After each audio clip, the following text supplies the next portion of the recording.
কাঁচকলা দিয়ে নতুন স্বাদের চটপটা ক্রিস্পি কিছু খেতে ইচ্ছে করলে একবার এই রেসিপিটা ট্রাই করতে পারেন। নমস্কার বন্ধুরা, কিচেন ম্যাজিক খাজানা চ্যানেলের আরও একটি নতুন পর্বে আপনাদের সবাইকে স্বাগত। খুবই কম উপকরণে তৈরি হয়ে যাবে আর তার সাথে খেতেও ভীষণ মজার।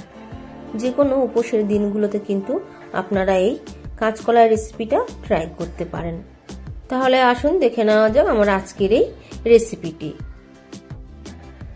এখানে নিয়ে নিয়েছি দুটো কাঁচকলা জল দিয়ে পরিষ্কার করে ধুয়ে নেওয়ার পর সবার প্রথমে কাঁচকলার খোসা ছাড়িয়ে নেব।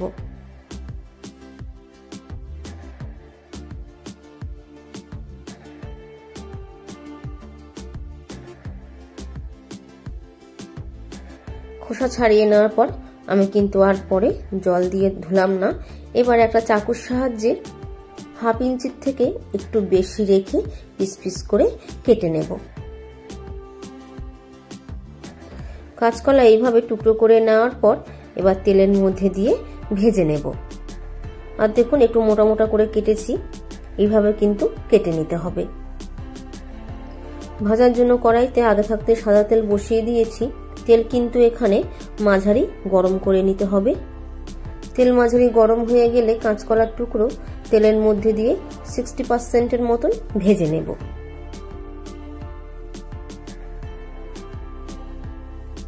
গ্যাসের ফ্লেমটাকে মিডিয়ামে রেখে 2 থেকে 3 মিনিট ধরে একদম হালকা উল্টে পাল্টে ভেজে নেব।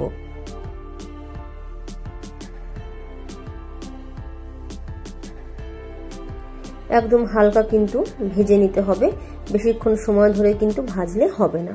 2 থেকে 3 মিনিট ধরে কাঁচকলার টুকরোগুলো আমি একদম হালকা ভেজে নিয়েছি। এবার ছান্তার সাহায্যে তুলে নিয়ে ভালো করে তেল ঝরিয়ে অন্য একটা জায়গার মধ্যে রেখে দেব। ভেজে রাখা কাঁচকলার টুকরোগুলো যেহেতু এখন খুব গরম, তাই ঠান্ডা হওয়ার জন্য কিছুক্ষণ এইভাবে রেখে দেব। চলে যাব পরের স্টেপে। এখানে একটা ছোট বাটির মধ্যে আমি নিয়ে নিয়েছি 1/4 কাপ জল। জলের মধ্যে দিয়ে দেব 1/4 টিস্পুন হলুদ গুঁড়ো, 1/2 টিস্পুন লবণ। চামচের সাহায্যে একটু মিশিয়ে নিয়ে বাটিটা আমি সাইডে সরিয়ে রেখে চলে যাব পরের স্টেপে। এদিকে কাঁচকলার টুকরোগুলো হালকা ঠান্ডা হয়ে গেছে। এবার এক একটা টুকরো নিয়ে আমি এইভাবে বোর্ডের ওপরে রেখে যে কোনো বাটি বা গ্লাসের সাহায্যে কাঁচকলার টুকরোর উপরে এইভাবে রেখে হালকা হাতে প্রেস করে চ্যাপটা করে নেব। আস্তে করে হাত দিয়ে তুলে নিয়ে একটা প্লেটের উপরে রেখে দেব। একটা তৈরি হয়ে গেছে, বাকিগুলোও ঠিক একইভাবেই বানিয়ে নেব। এইভাবে পরপর সব কাঁচকলার টুকরোগুলো বাটির সাহায্যে আমি প্রেস করে চ্যাপটা করে পাতলা করে নেব।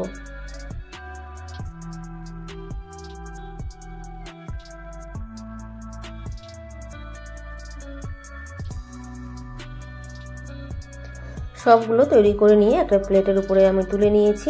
আবারও একবার এইগুলো ভেজে নেব। তেল খুব ভালোভাবে গরম হয়ে গেলে একটা একটা করে তেলের মধ্যে ছেড়ে হালকা ব্রাউন কালার করে ভেজে নেব।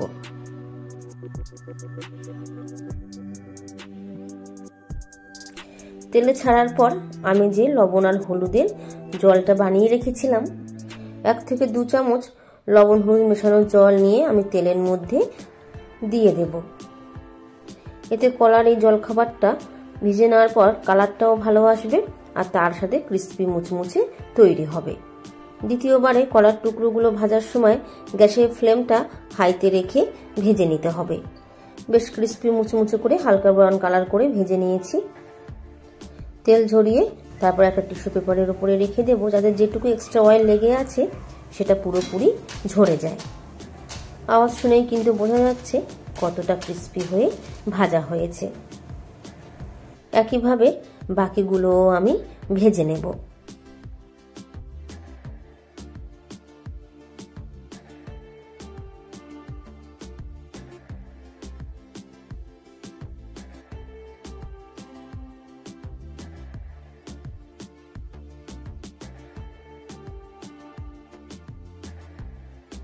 বাকিগুলো ভেজে নেওয়া হয়ে গেছে, এগুলো এবার তুলে নিচ্ছি। দারুণ কিন্তু খেতে হয় আর খুব তাড়াতাড়ি তৈরিও হয়ে যায়। একটা প্লেটের উপরে ঢেলে নিয়ে আমি উপর থেকে ছড়িয়ে দেব একটু চাট মশলা, বেশ একটা চটপটা স্বাদ আসবে। চাট মশলার জায়গায় আপনারা এখানে আমচুর পাউডারও ব্যবহার করতে পারেন। 1 থেকে 2 চিমটে বিট লবণ, 1 থেকে 2 চিমটে ভাজা জিরের গুঁড়ো। সন্ধেবেলায় চায়ের সাথে খাওয়ার জন্য একটু চটপটা স্বাদে বানিয়ে নিয়েছি। আপনারা যদি উপোসের জন্য বানান তাহলে সামান্য পরিমাণে সন্ধক লবণ আর একটু গোলমরিচ গুঁড়ো ছড়িয়ে তারপর খেতে পারেন। বাকি আমি যা যা মশলা অ্যাড করেছি সেইগুলো স্কিপ করবেন। একটা মাঝখান দিয়ে ভেঙে আপনাদেরকে দেখাচ্ছি, দারুণ কিন্তু হয়েছে। তাই অনুরোধ রইল রেসিপিটা বাড়িতে অবশ্যই ট্রাই করবেন আর কমেন্ট বক্সে জানাতে ভুলবেন না কেমন হয়েছে। বাড়ির বাচ্চা থেকে বড় সকলেরই খেতে খুব ভালো লাগবে। বেশ কিন্তু মুচমুচে খেতে হয়। আপনারা যারা আলু খান না তারা কিন্তু সন্ধ্যের স্ন্যাক্স হিসেবে এই ধরনের খাবারগুলো বানিয়ে নিতে পারেন। যদি আমার রান্নার রেসিপি আপনাদের ভালো লাগে তাহলে ভিডিওটিতে একটি লাইক দেওয়ার অনুরোধ রইল। আর চ্যানেলে যদি নতুন বন্ধু হয়ে থাকেন চ্যানেলটি সাবস্ক্রাইব করে নেওয়ার অনুরোধ রইল। তার সাথে পাশে থাকা বেল আইকনটা অবশ্যই প্রেস করে দেবেন, যাতে আমি যখনই কোনো নতুন রেসিপি আপনাদের সাথে শেয়ার করি নোটিফিকেশন আপনাদের কাছে পৌঁছে যায়।